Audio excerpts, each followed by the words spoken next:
आपको संशय उत्पन्न करा दे, कोई आपसे कह दे कि नहीं आप हिंदू ही नहीं हो, तो ये समझ लेना कि तुम्हारा फायदा उठाना चाहते हैं और कहीं ना कहीं किसी न किसी रूप में तुमसे लाभ उठाकर एक दिन तुमको ही लात मारकर गिरा देंगे और एक दिन खुद सत्ता में आकर बैठ जाएंगे और तुमको नीचे पटक देंगे। ये दुनिया की रीत है।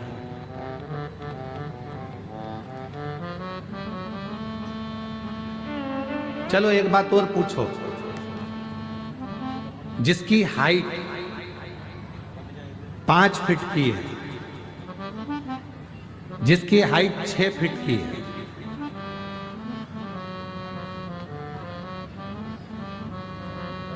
और जिसकी हाइट 3.5 फीट 4 फीट की है, कोई बहुत छोटा है, उम्र हो गई उसकी 32 साल पर हाइट छोटी रह गई। ट्रेन का टिकट आधा लगेगा क्या उसका? अरे बोलो तो जम के नहीं। कोई बोना है, छोटा है, टिकट तो उतना की उतना ही लगना। तुम्हारी हाइट अगर 7 फीट भी है तो टिकट उतना की उतना ही लगना।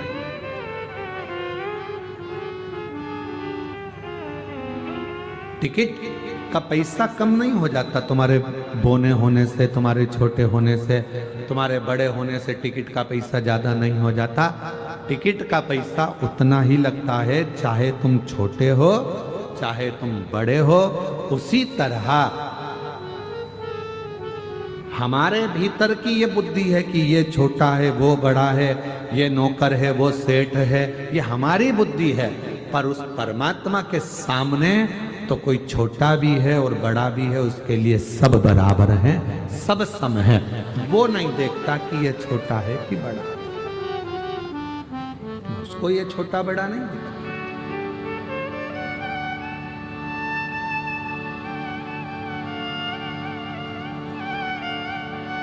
और दया करो भगवान, सब पर दया करो,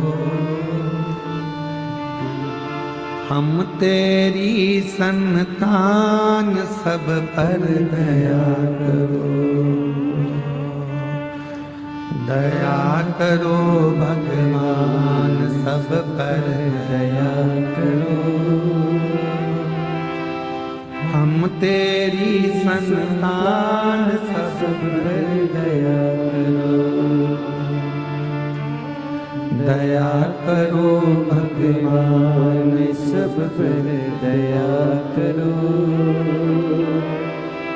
हम तेरी संतान, सब पर दया करो। झूठे जगत में फंसा हुआ हूँ, माया से मैं घिरा हुआ हूँ। झूठे जगत में फंसा हुआ हूँ, माया से मैं घिरा हुआ हूँ। झूठे जग में फंसा हुआ हूँ, माया से मैं घिरा हुआ हूँ। झूठे जग में फंसा हुआ हूँ, माया से मैं घिरा हुआ। हम तेरी संतान, हम पर दया करो। दया करो भगवान, सब पर दया करो,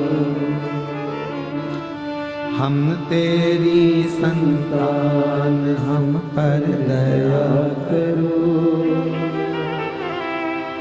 दया करो भगवान, सब पर दया करो। ये संपूर्ण ब्रह्मांड में जितने मानव हैं, छोटे से छोटा हो, आदिवासी हो, वनवासी हो, कोई सेठ हो, कोई गरीब हो, कोई अमीर हो, कोई ब्राह्मण हो, कोई वैश्य हो, कोई क्षत्रिय हो, कोई शूद्र हो, कोई भी हो, वो है उसकी औलाद, है उसकी संतान।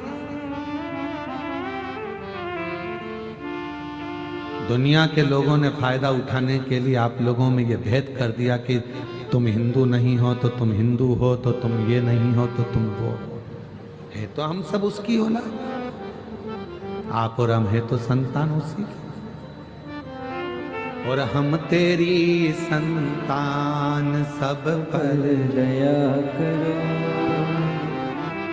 दया करो भगवान सब पर दया करो। छोटा है वो भी भगवान का है, बड़ा है वो भी भगवान का है, बच्चा है वो भी भगवान का है, बड़ा है वो भी भगवान का, गरीब है वो भी मेरे भगवान शिव का है, और बहुत बड़ा करोड़पति है वो भी मेरे भगवान शिव का है। उसमें भेद है, भेद हमने कर दिया।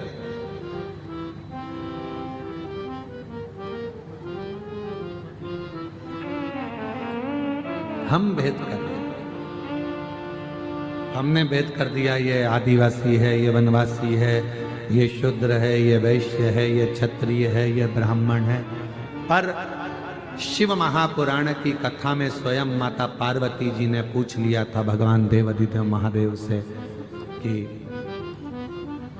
ब्रह्मा जी आपको नीचा दिखा रहे हैं, आपको छोटा समझ रहे हैं। ब्रह्मा जी आपको छोटा समझ रहे हैं। भगवान देवाधिदेव महादेव ने मां पार्वती जी से कहा, यह ब्रह्मा जी की बुद्धि का भेद है।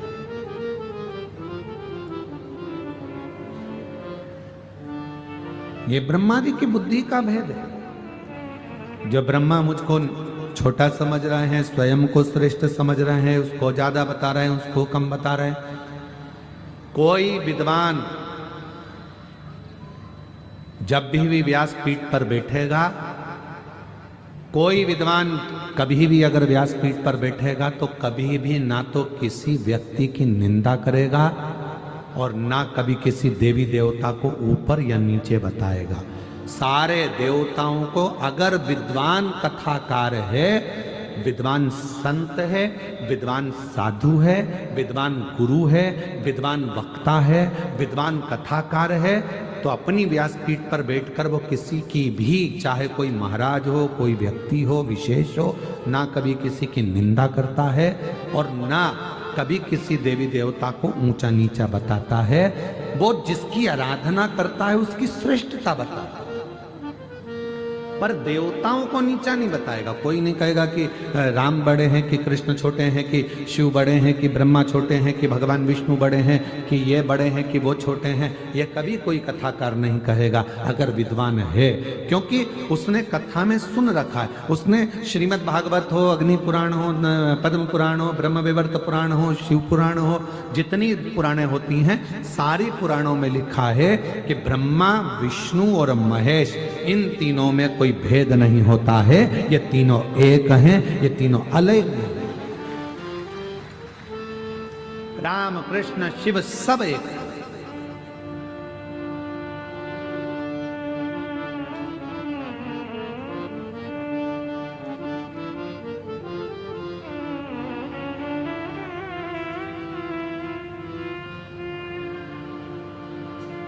एक छोटा सा बच्चा एक दूसरे बच्चे को गाली दे रहा है। दूसरे बच्चे को गाली दे रहा है और बहुत गंदी सी गाली कोई उच्चारण कर कर उसकी माता जी को दे रहा है। सुना, रुके, बच्चे को बुलाया गाड़ी के पास में कि आपने उस बच्चे को माता की गाली दी, एक बात बताओ, उसकी माता में और तुम्हारी माता में कोई अंतर होता है क्या? उसकी माता ने उसको जन्म दिया और तुम्हारी माता ने तुमको जन्म दिया। जब हम किसी दूसरे व्यक्ति को उसकी माता का नाम लेकर गाली देते हैं तो गाली उसको नहीं लगती, हमारी खुद की माता को गाली लगती है। इसलिए गाली देने से पहले सोचो।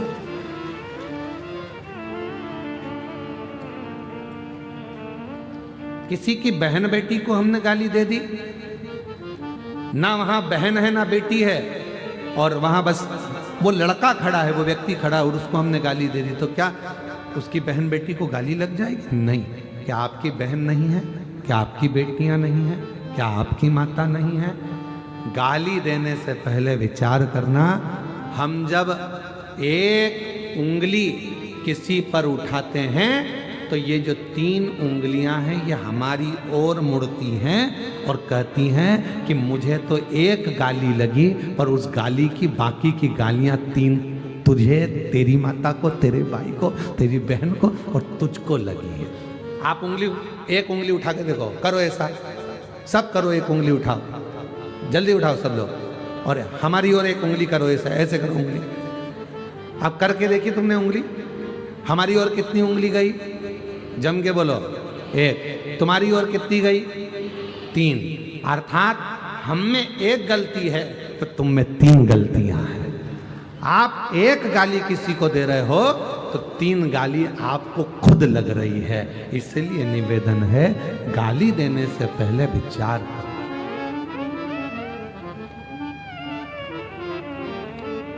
उठाया और किसी को माता की गाली दे दी, कोई को बहन बेटियों की गाली दे दी, वो गाली उसको ध्यान रखिएगा कि खुद को लग रही है, स्वयं को। माता में कोई भेद नहीं है। माता बोलो, मां दंतेश्वरी में, मां अन्नपूर्णा में, मां पार्वती में, मां वैष्णो देवी में, मां ज्वाला देवी में, मां डोंगरगढ़ वाली माता में, मां विंध्येश्वरी में, मां आदिशक्ति में कोई भेद है क्या? जम के बोलो, नहीं, कोई भेद नहीं। वो भी माता का अंग है। दांत, कहीं नयन गिरे तो नैना देवी हो गई, कहीं जिभ्या गिरी तो ज्वाला देवी हो गई, है वही। कहीं कांगड़ा, कहीं चिंतपूर्णा, कहीं मनसा, ऐसी सब देवियां विराजमान है महाराज। कहीं नेत्र गिले तो नैना हो गई, कहीं कुछ गिरा, कर्ण गिरा, कहीं कर्णफूल गिरा, माँ तो माँ ही है तो उसी का स्वरूप है, तो उसी का। हम क्यों भेद करें? शिव महापुराण की कथा भेद करना नहीं सिखाती। कर्ज चुकाना सरल है, पर फर्ज अदा करना कठिन है, बहुत कठिन। कर्ज चुकाना सरल है, पर फर्ज अदा करना कठिन है। किसी ने आपको कुछ दिया, आपने चुका दिया, कोई ने गाली दिया, आपने बककर गाली चुका दिया, कोई ने आपको थप्पड़ मारा, आपने मार कर चुका दिया, कोई ने कुछ दिया, आपने देकर चुका दिया। कर्ज चुकाना सरल है, पर फर्ज को अदा करना बहुत कठिन है। फर्ज अदा, आज व्यक्ति फर्ज अदा नहीं कर पा रहा। बेटा अपना फर्ज अदा नहीं कर पा रहा है, पिता अपना फर्ज अदा नहीं कर पा रहा है, माँ अपना फर्ज अदा नहीं कर पा रही हैं, बच्चे अपना फर्ज अदा नहीं कर पा रहे। माँ अपना फर्ज अदा नहीं कर पा। बड़े बड़े शहरों में जन्म माँ देती है बच्चे को, और लेकर एक साथ में कोई महिला सेविका उनके साथ में रहती है, दासी के रूप में वो बच्चा संभालती रहती है। शहरों में एक नई चीज आ गई, अपने बच्चे को दूसरी कोई एक पैसे से महीने से तनख्वाह में 50 हजार रुपये, 30 हजार, 10 हजार, 20 हजार रुपये में कोई एक माता को रख लिया जाता है जो आपके बच्चे को संभालती है। कितना आश्चर्य है, तुम्हारे बच्चे को नौकरानी संभाल रही है और कुत्ते के बच्चे को तुम संभाल रहे हो।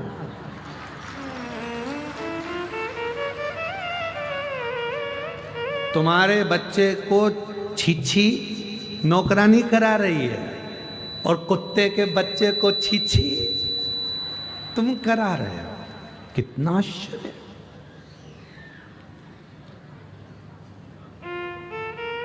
तुम्हारे बच्चे को भोजन नौकरानी करा रही है और कुत्ते के बच्चे को पप्पी पप्पी पप्पी, और उसको भोजन तुम करा रहे। अरे डूब मरो रे, पानी नहीं हो तो बस्तर से ले जाओ।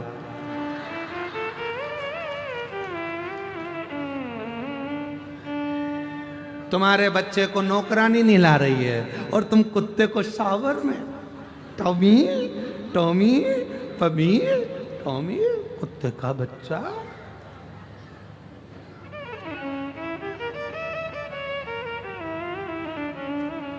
और आया बुढ़ापा, तुम्हारे बच्चे को नौकरानी ने पाल पोस कर बड़ा करा, और अब आया तुम्हारा बुढ़ापा। अब तुम्हें तुम्हारे बच्चों की जरूरत पड़ी कि हमारा बच्चा हमारा बुढ़ापा सुधारेगा, हमारा बच्चा हमारा बुढ़ापा संभालेगा। तो बच्चे भी कह देते हैं हमारा बचपन तुमने नहीं संभाला तो हम तुम्हारा बुढ़ापा क्या खाक संभाले।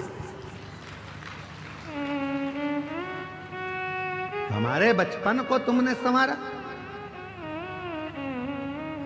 हमारे बचपन को अगर तुम संवारते तो हम तुम्हारा बुढ़ापा संवारते। मेरी जीजियों, अपने बच्चों को खूब प्रेम दीजिए, पढ़ाइए, विद्वान बनाइए, विद्वान। कल एक जज महोदय मिलने के लिए आए थे तो बता रहे थे कि गुरुदेव, मेरे पिताजी जब 15 वर्ष का था मैं तब वो शांत हो गए थे, और मेरी माँ ने, जो पढ़ी लिखी नहीं है, हम वनवासी हैं, आदिवासी हैं, और मेरी माँ पढ़ी लिखी नहीं है। माँ भी आई थी उनके साथ, मेरी माँ पढ़ी लिखी नहीं है। मैं 15 साल का था जब पिताजी चले गए, माँ पढ़ी लिखी नहीं है, छोटा सा मकान हमारा, हम धमतरी के पास के रहने वाले हैं, हमारे पास में कुछ भी नहीं था, ना हमारी जमीन थी, ना हमारे पास में गाय भैंस थी। मेरी माँ दूसरे के यहाँ जाकर धान काटती थी, धान की बुआई करती थी। मैं जब अपनी माँ को देखता था कि धान काट रही है मेरी माँ, बुआई कर रही है मेरी माँ, पानी में खड़ी हुई है मेरी माँ, पिताजी नहीं है, हमारा पेट भर रही है मेरी माँ।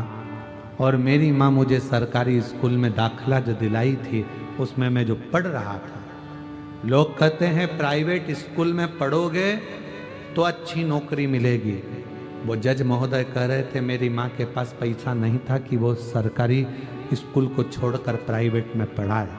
मेरी माँ ने जिस सरकारी स्कूल में एडमिशन कराया था उसी स्कूल की ड्रेस पहनता था, उसी स्कूल की किताब लेता था, उसी स्कूल में पढ़ता था, और पढ़ते पढ़ते मन में एक संकल्प बना लिया कि कुछ करना है। बीच में मैं डामाडोल हुआ, लगा मुझे कि अब मैं कुछ कर नहीं पाऊंगा, मेरी मम्मी को मैं अपना चेहरा नहीं दिखा पाऊंगा, क्योंकि अब मेरी संगत कुछ गड़बड़ हो रही है। तो आपकी कथा धमतरी में श्रवण करने को चला गया, दौड़कर कथा सुनी, बल मिला, और ऐसा बल मिला फिर पढ़ाई में मन लगाना प्रारंभ किया, और आज बाबा की कृपा से मैं जज बनकर बैठ गया। ये शिव की कृपा, ये शंकर की।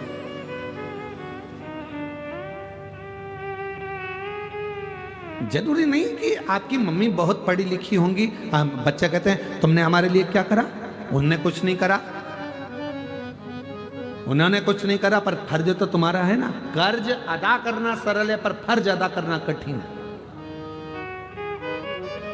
धर्म पत्नी का फर्ज है अपने पति का आदर करना, धर्म पत्नी का फर्ज है पति को प्रणाम करना, धर्म पत्नी का फर्ज है पति के माता पिता को भी नमन करना, धर्म पत्नी का फर्ज है पति का सत्कार करना, उसकी बातों को काटना नहीं का फर्ज है, उसके माँ बाप का आदर करना, पति का फर्ज है उसको भी सम्मान देना, 4 लोगों में कभी अपशब्द ना कहना, ये पति का भी फर्ज। कौन फर्ज अदा कर रहा है? कर्ज अदा करना सरल है पर फर्ज निभाना कठिन हो गया। बेटा बाप का फर्ज अदा नहीं कर रहा है, बाप बेटे के लिए फर्ज अदा नहीं कर रहा है, माँ बच्चों के लिए फर्ज अदा नहीं कर रही है, सास बहू के लिए फर्ज अदा नहीं कर रही है। केवल इसको फर्ज नहीं कहते कि तुम्हारे घर में बहू आई तो उसको साड़ी दिला दो, केवल इसको फर्ज नहीं कहते कि तुम्हारी बहू आने वाली है तो उसकी रकम बनवा दो, सोना चांदी दिला दो, कमर तगड़ी बना दो, उसके पाँव की पायल बनवा दो। इसको फर्ज नहीं कहते कि बच्चों का केवल विवाह कर दो, फर्ज अदा कर दिया। एक सास का सबसे बड़ा फर्ज होता है कि उसके घर में जब बहू प्रवेश कर रही है तो उसके मन में यह भाव होना चाहिए कि मेरे अंदर जितने संस्कार हैं, जितना मैं अच्छा कर सकती हूँ, मेरे अंदर मेरे माँ बाप ने जो संस्कार देकर भेजे हैं, मेरी बहू को कुछ भी नहीं आता होगा तो भी मरने से पहले मैं उसको पूरे संस्कार देकर जाऊंगी। और बहू में ये फर्ज होना चाहिए कि मेरी मम्मी ने अगर कुछ भी कहा वो बात दूसरी थी, पर अब यहां मैं अगर आई हूं और मेरी सास मुझे सिखाना चाहेगी, बताना चाहेगी, टोकेगी, बार बार टोकेगी। सास क्यों टोकती है? क्योंकि उसने अपना बुढ़ापा ऐसे ही नहीं निकाल दिया, बहुत धक्के खाकर जिंदगी निकाली है। कभी ऐसा भी समय आया था सास की जिंदगी में कि 2 रोटी नहीं थी उसके पास में, तो भी वो किसी के दरवाजे नहीं गई है। उसने ये सोच लिया मैं बहू को इतना पक्का कर दूंगी, उसको अपशब्द कहकर, ताना देकर, गाली देकर, आड़ा टेढ़ा बोलकर मैं उसको इतना कड़ला कर दूंगी कि जगत के लोग उसका फायदा नहीं उठाएंगे, वो जीत कर आगे निकल जाएगी। मैं अपनी बहू को, अब बहू को लगता मेरी सास गाली दे रही है, गाली नहीं दे रही है। अगर मिट्टी का बर्तन बनाना है तो मिट्टी को कूटना पड़ेगा, पत्थर की मूर्ति बनाना है तो उस पर हथौड़ी चलाना पड़ेगी, और बहू को श्रेष्ठ बनाना है तो सास की गाली खाना पड़ेगी। वो अपशब्द कह रही है, सहन करो, सिखाएगी, अपशब्द बोल रही है, ताना दे रही है, बताएगी, आप उसको संवरने का प्रयास करो। जो पत्थर मूर्ति बनाते समय चोट सहन नहीं करता, वो जमीन पर लगता है, तुम्हारे घर के ओटले पर रखता है, तुम्हारे घर के फर्श में लगता है। और जो मार्बल पीटा जाता है और जो तराशते समय टूटता नहीं है, वो मंदिर में पूजन करता है, उस पत्थर की पूजन होती है, मूर्ति बनती है। पत्थर वही है, एक ही खदान का निकला जो तुम्हारे घर में लगा, एक ही खदान का निकला जो मंदिर में पूजा रहा है। पत्थर एक ही है, बस चोट सहन कर ली तो मंदिर में पूजा गया, और जो चोट सहन नहीं कर पाया वो जमीन में थूक, पान, लात सब खा रहा। फर्ज अदा करिए। कर्ज चुकाना सरल है पर फर्ज निभाना कठिन है। आज भाई से भाई का फर्ज नहीं निभ रहा, बहन से भाई का फर्ज नहीं निभ रहा, भाई को बहन का फर्ज निभाना नहीं आ रहा। कहां है फर्ज? कौन निभा रहा है? कौन? जब कोई मरता है पूरा परिवार एक जगह पर इकट्ठा हो जाता है। यहां पर होते हैं कि नहीं होते हमें नहीं मालूम, होते हैं यहां पर? अरे बोलो तो जम के। जब कोई मरता है तो पूरा परिवार इकट्ठा हो जाता है, दुख मनाते हैं। बेचारा मर गया, बहुत अच्छा था, चले गए, और अब उसको कंधे पर उठा कर ले जाते। क्या कहते? बड़ा भाई है, इसको आगे लगाओ, छोरा है पीछे लगा, ये रिश्तेदार है इसको आगे लगा, ये उठाएंगे, कंधे पर लेकर जाएंगे। दूसरे से कंधा भी नहीं लगवाते, परिवार वाले उठाते हैं। जितनी मेहनत उसके मरने के बाद तुमने उसको उठाने में लगाई, अगर उतनी मेहनत उसको जीते जी उठाने में लगा देते तो उसकी जिंदगी संवर जाती। दुख में था, बहुत तकलीफ में था, आप थोड़ा बल दे देते। क्यों चिंता करता है? मैं तेरा भाई हूं ना, 25-50 हजार की जरूरत पड़े मैं बैठा हूं, चिंता मत कर। भैया भाभी कुछ कहते, उसको क्यों बताना तुझे? मैं लगा रहा हूं तेरी दुकान में पैसा, जा जिस दिन तेरे पास आ जाए दे देना। 5 लाख रुपए कोई व्यापारी खाकर चले जाएगा, तुम उसका बाल माका नहीं कर सकते, और 5,000 रुपए सग्गा भाई खाकर चले जाएगा तो ताना दे दे के कोस कोस के मार देते हो। वो व्यापारी खा गया, पैसा डूब गया, ब्याज बट्टे में चले गया, तो कुछ नहीं हुआ, और तुम्हारा सग्गा 5, 10, 50, 25 हजार रुपए खा गया तो क्या दुख हो गया। समझना कि पूर्व का कोई हिसाब रह गया था जो आज चुकाया है तुमने। फर्ज अदा करो, फर्ज। बेटे हो, माँ बाप के प्रति फर्ज अदा करो। जितने साल वो जिए उनकी अवस्था बढ़ती चली जाएगी, वो बिल्कुल बच्चे होते चले जाएंगे। पर तुम याद रखना, आज तुमने अगर अपने माँ बाप की सेवा करी है तो तुम्हारी बहू भी आएगी, वो भी तुम्हारी सेवा करेगी, और तुम्हारा बेटा भी तुम्हारी सेवा करेगा। एक कहानी मिलती है, एक पिताजी बीमार पड़ गए, और बीमार पड़े पिताजी, बहू ने कह दिया तुम्हारे पिताजी को बहुत खांसी चलती है, बच्चों को पढ़ने में तकलीफ होती है, इनको बाहर जो कमरा है माली वाला, चौकीदार का कमरा है, उसमें ठहरा दो। पति ने कहा हम ठहरा तो देंगे, पर पिताजी को भूख लगी तो पिताजी को बोल दो हमें घंटी लगा देते हैं, वो बेल बजाएंगे हम चाय दी आएंगे, घंटी बजाएंगे हम भोजन दी आएंगे, घंटी बजाएंगे हम पानी दी आएंगे। पर पिताजी को अंदर आने की ज़रूरत नहीं है। बेटे ने पिताजी को माली के कमरे में, चौकीदार के कमरे में सुला दिया, पिताजी के लिए सारा सामान रख दिया। पिताजी से कहा पिताजी अब तुम उधर बहू के कमरे के उधर मकान में मत जाना, तुम्हें जो चाहिए तुम्हारी बहू यहीं लाएगी। घंटी बजाना, ये तार लगाए, घंटी लगी है, तुम बजा देना बेल, बहू लाकर सामान देगी। ठीक है, पिताजी ने जाना बंद कर दिया। एक दिन पिताजी ने घंटी बजाई तो घंटी बजी नहीं शायद। पिताजी पानी के लिए तरसते रहे। बेटे ने कसम दी थी कि उधर जाना मती, पानी मंगना मती, बस घंटी बजाना। बाप घंटी बजाता रहे, फिर भी कोई पानी लेकर नहीं आया। आखिरी में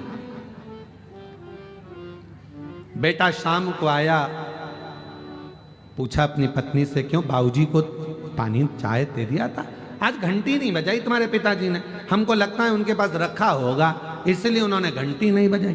बेटा दौड़ कर गया अपने बाप के कक्ष में, जाकर देखा तो पिताजी तो जमीन पर पड़े थे, बेहोशी में थे। बाप को पानी का छींटा देकर उठाया, पापा बाबूजी क्या हुआ? बेटा आज मुझे लगता है घंटी के तार को ऊंदरा ने, चूहे ने कतर दिया, घंटी बजती नहीं है। बस इतना कहा, बेटा पानी पिलाता उससे पहले बाप मर गया। पिता चले गए, पिता मरा, अंतिम संस्कार किया गया। 10वें के पहले घर की सफाई होने लगी, सब साफ करने लगे घर को। घर में 2 छोटे बच्चे थे जिनकी उम्र थी 8 साल और 12 साल। दोनों बच्चों ने, माँ सफाई कर रही थी, पिता सफाई कर रहे थे घर की, और छोटे छोटे बच्चों ने, एक ने घंटी को जेब में रख लिया, एक ने घंटी के तार को अपनी जेब में रख लिया। इतने में माँ ने चिल्ला कर पूछा, क्या कर रहे हो, ये घंटियां जेब में क्यों रख रहे हो? बच्चे कहते हैं माँ जैसे आपने दादाजी के लिए घंटी लगाई थी वैसे आपकी बहू आपके लिए लगाएगी, उसकी तैयारी कर कर रख रहे हैं। हम उसकी तैयारी कर रहे हैं, जैसा कर्म करोगे वैसा भोगना पड़ेगा। आप सेवा करो, आपकी औलाद आपकी सेवा करेगी। धन काम नहीं आएगा, सेवा काम आएगी। कई लोग ऐसे हैं जिनके पास करोड़ों का धन है, हॉस्पिटल में जाकर, कैंसर हॉस्पिटल में एक बार जाकर देखना कि कैंसर हॉस्पिटल में पैसे ले लेकर खड़े हैं अटैची में, डॉक्टर साहब मेरी पत्नी को अच्छा कर दो, मेरे पति को अच्छा कर दो, मेरे बेटे को अच्छा कर दो, मेरे बाप को अच्छा कर दो, मेरी बहन को अच्छा कर दो। धन काम नहीं आएगा, काम क्या आएगा? जो तुमने कुरकुरे किंग्स शेजवान चटनी फ्लेवर, कुरकुरे के मसाले मिक्स शेजवान का तड़का, चटपटे से सब पटे। पुण्य करा, पैसा तो अटैची में भरा के भरा रह जाएगा और पुण्य काम आ जाएगा। पुण्य केवल केवल अच्छा कर्म कर चलो। ये मानव की देह फिर नहीं मिलना है, जो मिली है इसको संभालने का प्रयास करो। हम आपसे ये नहीं कहेंगे कि आप कहीं तीर्थ में जाकर बैठ जाओ, हम आपसे इतना कहेंगे अपने दिल को तीर्थ बना लो, अपने मन को तीर्थ बना लो, अपने आप को तीर्थ बना लो। जब तुम्हारा कोई दर्शन करे तो तुम्हें देखते से ही याद आ जाए कि इसको देखने पर शिव की याद आती है। लोग कहें कौन आया है? तो कहने अरे वो शंकर की भक्त आई है, भजन अच्छा गाती है, स्मरण अच्छा करती है, शिव जी के मंदिर में रोज पानी चढ़ाने जाती है, शंकर जी के मंदिर में रोज झाड़ू लगाती है, शिव जी के मंदिर में भजन करती है। तुम्हारी पहचान ये नहीं होना चाहिए कि ये उनकी बहू है, होटल में डांस करती है, ये उनका बेटा है जो दिन भर पी के पड़ा रहता है। पहचान इससे नहीं होती, पहचान होती है सनातन धर्म में।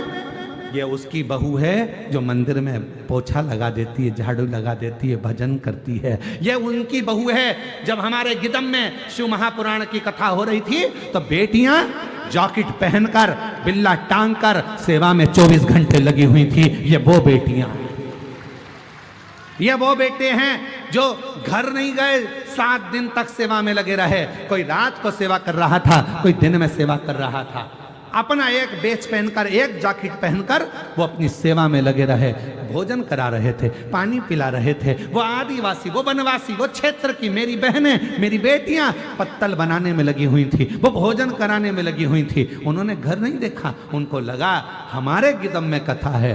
कथा कराने वाला कोई भी हो, पर ये गिदम की कथा है, ये किसी एक व्यक्ति की नहीं। हमारे वनवासी आदिवासी क्षेत्र में आज हमारा भोले बाबा आया है, हमारा शिव आया है, उसकी कथा चल रही है, उसकी कथा चल रही है। उसको पहचानो।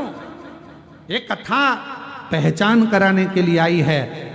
बासुर जैसे क्षेत्र में, बारसूर के अंतर्गत शिवालयों की पहचान कराने के लिए कथा आई है कि पूरा सनातन धर्म, पूरा सनातनी, पूरा विश्व इन मंदिरों को देखे, इन मंदिरों को जाने कि यह है क्या।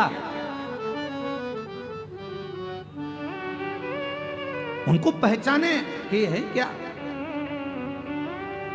हम फर्ज अदा नहीं कर पा रहे, हम फर्ज नहीं निभा पा रहे। गुरु शिष्य के प्रति फर्ज अदा नहीं कर रहा है, शिष्य गुरु के प्रति फर्ज अदा नहीं कर रहा है। एक गुरु को भी चाहिए कि शिष्य को सतमार्ग बताए। गुरु को लगने लगता है कि शिष्य को बहुत बड़ा घात होने वाला है, शिष्य बहुत नीचे जाने वाला है, तो गुरु अपने शिष्य को एक क्षण में उपदेश गीता जैसा दे देता है, उसको बचाने का प्रयास करता है। जाग जाओ अर्जुन जैसे, वरना मरना तो है ही शाम। विधि के विधान को भी जो पलट दे, देवताओं का काम है भाग्य लिखना, और भाग्य को पलटने का काम है देवाधिदेव महादेव का। वो पलट कर रहे हैं, पलट कर रहे हैं। जब वो कृपा करता है तो दुनिया देखती है। वो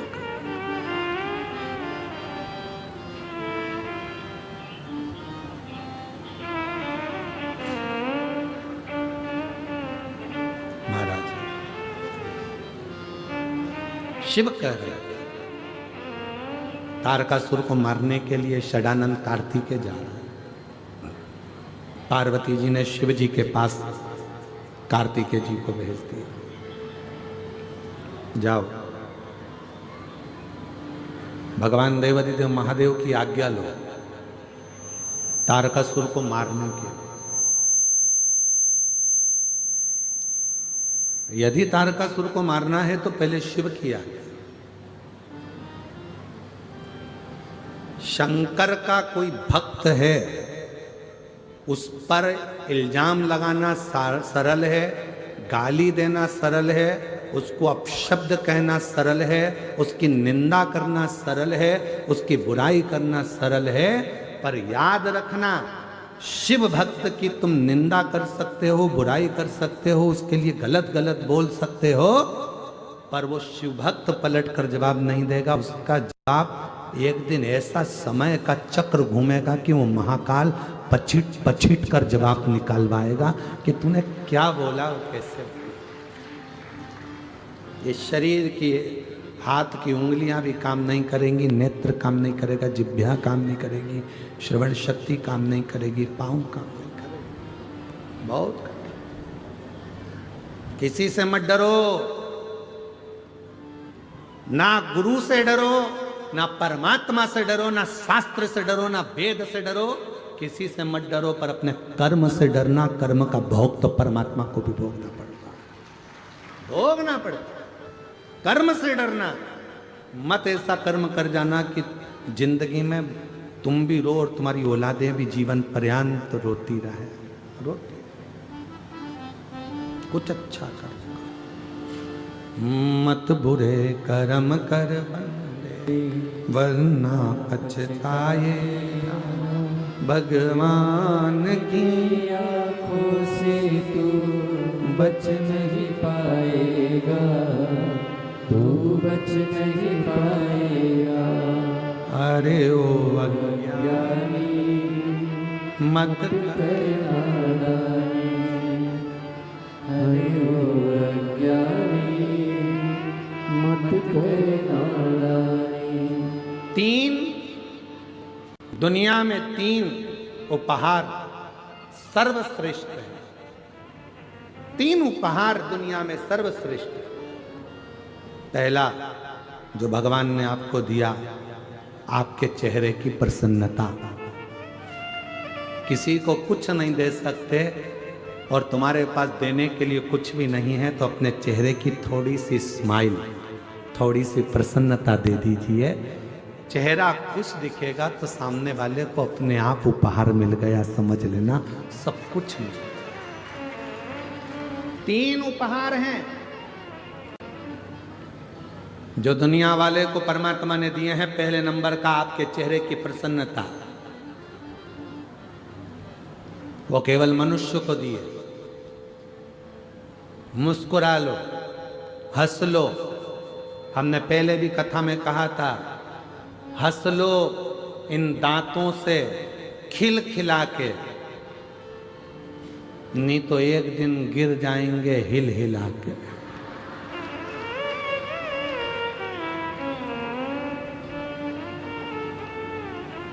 ये सोफा सेट फिर बाद में किसी काम का नहीं रहेगा, फिर नकली सोफा सेट लाके जड़ना पड़ेगा, और वो भी जम के चने वने खा गए तो नीचे आके गिर जाएगा। इसीलिए थोड़ा सावधानी रखिए।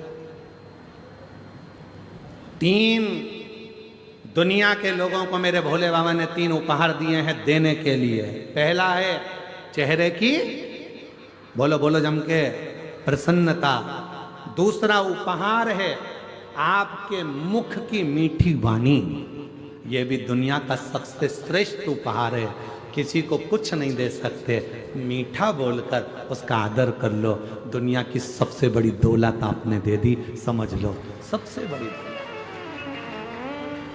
अभी अभी तुम यहां बैठे हो, जरा सा टेढ़ा आड़ा बोल के देखो, हट, गुस्से में तुमने अपशब्द कर दिया, गाली दे दी, आड़ा टेढ़ा कर दिया। ध्यान, एक दिन ये दांतों ने जिह्वा से कहा, 32 की 32 दांतों ने जीवान से कहा, जिह्वा से कहा, हे मेरी जिह्वा बहन, कृपा करना तो किसी को आड़ा टेढ़ा मत कह देना। ए जिह्वा बहन, तो किसी को आड़ा टेढ़ा, जिह्वा ने दांतों से कहा। दांतों ने जिह्वा से कहा। दांत जिह्वा से कहते हैं, जिह्वा दांत से कहती है, जिह्वा कहती है दांतों से, ए मेरे 32 भाइयों, मैं बहुत कोमल कोमल तुम्हारी बहन हूँ, सीधी सादी तुम्हारी बहन हूँ, मुझे काट मत देना। मैं तुम्हारी 32 भाई की एक ही बहन हूँ जीवान, तुम मुझे काट मत देना। तो 32 भाइयों ने कहा, बहन तू चिंता मत कर, हम तुझे कभी नहीं काटेंगे, पर तू हम पे कृपा करना, किसी से आड़ी टेढ़ी मत बोल देना, नहीं तो एक ही में पूरा भाई की भाई निपट जाए। 32 की 32 पहाड़, तू कृपा, तू दया।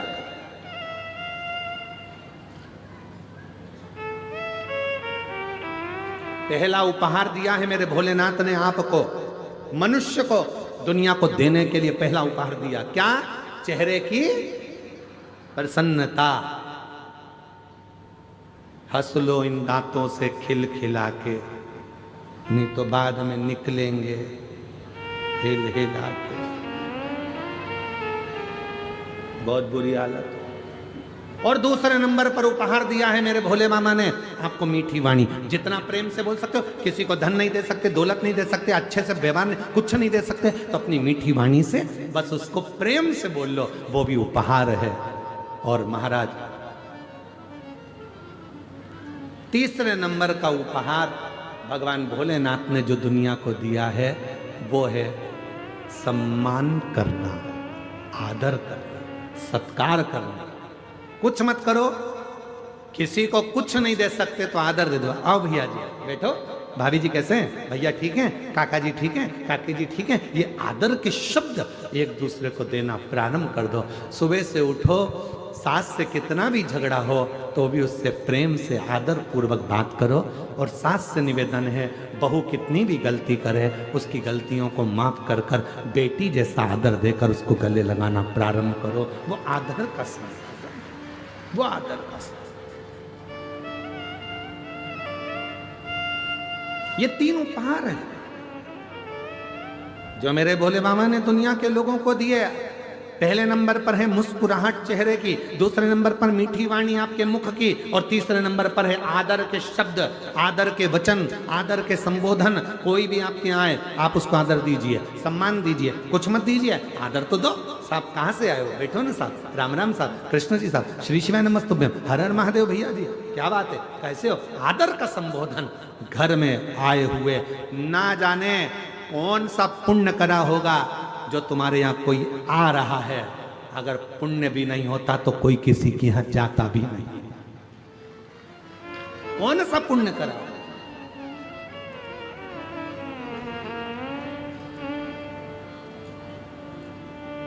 कल जब तिवारी जी के बेटे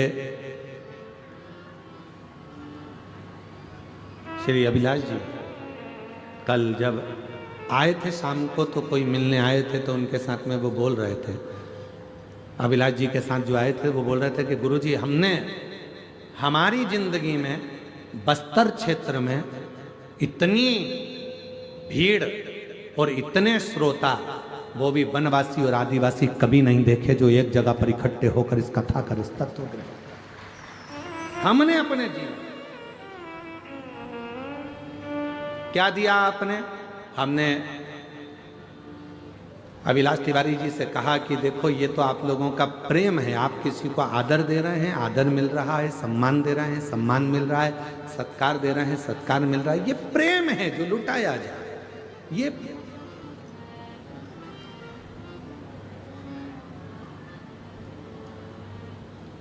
रामचरितमानस रामायण किस किसने देखी है, किस किसने सुनी है, किस किसने पढ़ी है, हाथ उठाओ जरा। सबने पढ़ी, सबने देखी, सबने सुनी, रख लो हाथ। रामायण में, रामचरितमानस में पढ़ा होगा, सुना होगा, देखा होगा। जितने भी उस रामचरितमानस में मिले, जितने भी पात्र थे, सबको रोते हुए देखा होगा।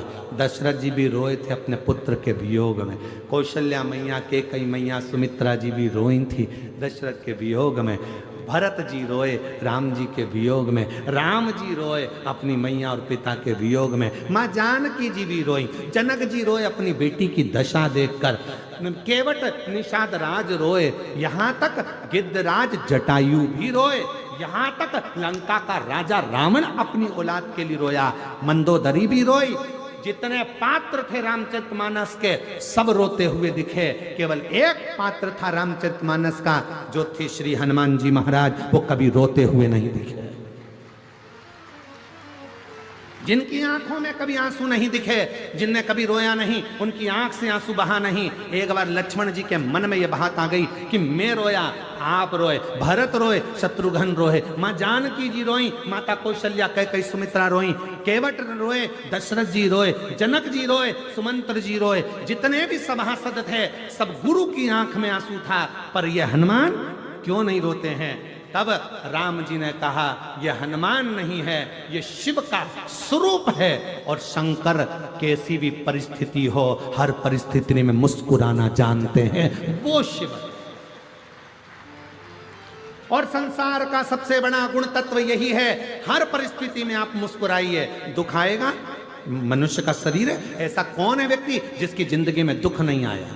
कौन है? राम जी के जीवन में भी दुख आया तो कृष्ण भगवान के जीवन में भी दुख आया। जितने भगवान के अवतार हुए हर अवतार में दुख आया। ऐसा संसार में कोई नहीं जन्मा जिसकी जिंदगी में दुख नहीं आया। दुख आएगा पर उस दुख में भी मुस्कुराना सीख लिया तो समझ लो कि शिव की कृपा होना प्रारंभ हो गई। हम मुस्कुराए, तकलीफ आए मुस्कुर, कोई दिक्कत, बीमारी आई है ना, आ गई ना, बड़ा रोग आ गया ना, तकलीफ आ गई ना, धीरे से जाएगी। पर अपन क्यों रोए उस बीमारी के चक्कर में? इतना बड़ा बीमारी हो गई, मेरा लीवर खराब हो गया, किडनी बेकार हो गई, थायराइड हो गया, घुटने बेकार हो गए, कहीं ये हो गया, और रोने रोने में जिंदगी निकाल दे। बीमारी आई है, सोचते रहोगे सोचते रहोगे सोचते रहोगे तो बीमार पड़े रहोगे, बीमार पड़े रहोगे।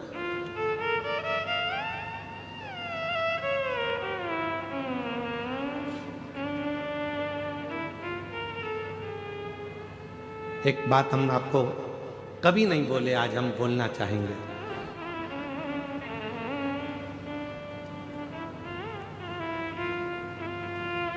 2021 की बात। एक लड़की हरियाणा की एक बेटी अपनी मम्मी को लेकर पापा के साथ आई। मम्मी पापा दोनों थे। उस बेटी ने कहा, गुरुजी 2021 का चरित्र, हम बाबा के धाम पर थे, कुबरेश्वर धाम पर। मेरी मम्मी को कैंसर हो गया और डॉक्टर ने लास्ट स्टेज का बोला। हमने कहा, मम्मी को मालूम पड़ गया? हाँ, बहुत रोती है, बहुत। ठीक है, ऑपरेशन का बोला है क्या? नहीं, इनकी उम्र हो चुकी है बहुत, तो अब ऑपरेशन का डॉक्टर मना कर। गठान भी बड़ी है, कैंसर भी है। ठीक है, कितना समय का डॉक्टर बोला का? 6 महीना ये जी जाए तो जी जाए। ठीक है। अब वो माँ कैंसर कैंसर कैंसर कैंसर। हमने कहा अब तुम्हारी मम्मी को लेकर आओ, अपन उनसे मिलते हैं। हम कुर्सी लगाए बैठे हुए थे, धूप सेक रहे थे। उसकी माँ आई, प्रणाम किया, बाबा डॉक्टर 4th स्टेज का कैंसर बोला। हमने कहा, ये कंकर शंकर की तुमने पूजन करी है कुबरेश्वर धाम? हाँ बाबा। एक कंकर लेकर जा रही हो? हाँ बाबा। रुद्राक्ष ले जा रही हो? हाँ बाबा। बस कंकर उठाया है? हाँ बाबा। तो हमने कहा, जब कंकर उठा लिया, लेकर जा रही हो, तो निश्चित है यहां का कंकर वही उठाता है जिसकी बीमारी को भगवान को दूर करना होता। तुमने अगर उठाया है, आज विश्वास के साथ जाना कि तेरे शरीर में कैंसर नहीं है, वो तो शरीर में गांठ हो गई है, उसका इलाज चल रहा है, धीरे धीरे वो भी ठीक हो जाएगी। शिवजी पे चढ़ा पानी पीऊंगी रुद्राक्ष का, कैंसर मुक्त हो जाऊंगी। आप मानेंगे नहीं, 1 साल के बाद वो फिर मिलने आई 2022 में, और उसकी माँ कहती है, ये मेरी रिपोर्ट फाइल सामने है, मेरे शरीर में कोई कैंसर नहीं है। अच्छा सोचो, अच्छा। और उसका एक प्रमाण यहां पर भी आया है, एक पत्र में यहां पर भी प्रमाण है। महाराज,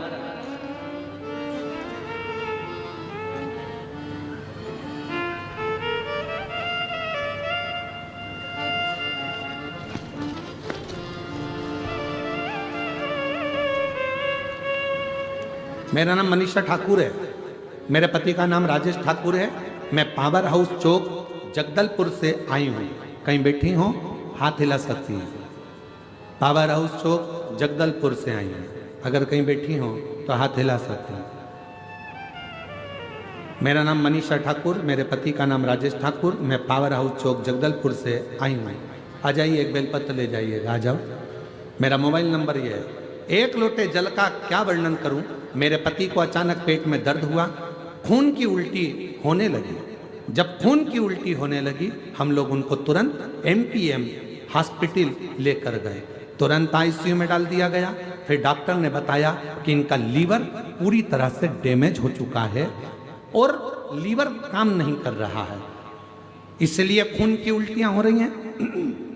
इनका ऑपरेशन करना पड़ेगा अभी की अभी। हमने डॉक्टर से कहा कुछ दिन तो दो। पैसा कितना लगेगा? 50 लाख के करीब में इसका खर्चा है पूरा मिलाकर। 50 लाख रुपए लग सकते हैं। इतना मिलाकर 15 दिन का टाइम मांग लिया। डॉक्टर साहब 15 दिन दे दीजिए। 15 दिन का टाइम दिया, हम वापिस आएंगे, आप दवाई दे दीजिए, कुछ इलाज कर दीजिए। लीवर पूरा डैमेज हो चुका है, काम बिल्कुल नहीं कर रहा है, जल्दी से जल्दी करना पड़ेगा। इतना पैसा तो इकट्ठा करने के लिए जाना पड़ेगा ना गुरुदेव। तब हम डॉक्टर से टाइम लेकर हाथ पैर जोड़े और पैसा कहाँ से लाएं, 15 दिन रखे। फिर हम डॉक्टर से टाइम लेकर आ गए।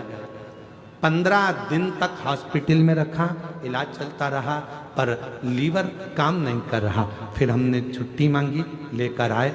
दवाई लेकर जब हम आ गए, किसी ने बताया आस्था चैनल पर पंडित जी कथा शिव पुराण की आती है। मैं उसी दिन से टीवी पर शिव पुराण देखने लगी। रोज मंदिर जल चढ़ाने जाती और रोज जल चढ़ा के बेलपत्र लाकर अपने पति को दे देती। 3 महीना के बाद फिर लेकर रायपुर गए चेकअप कराने।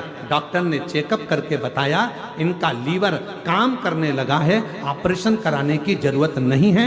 पशुपतिनाथ का व्रत और शिव जी की कृपा। गुरुदेव बालोदा बाजार में हमने पहली कथा सुनी थी, अपने पति के लिए प्रार्थना करी थी। दूसरी बाबा पुरूर में कथा सुनी और तीसरी कथा दंतेवाड़ा के इस गिदम क्षेत्र में श्रवण कर रहे हैं। ये बाबा की कृपा।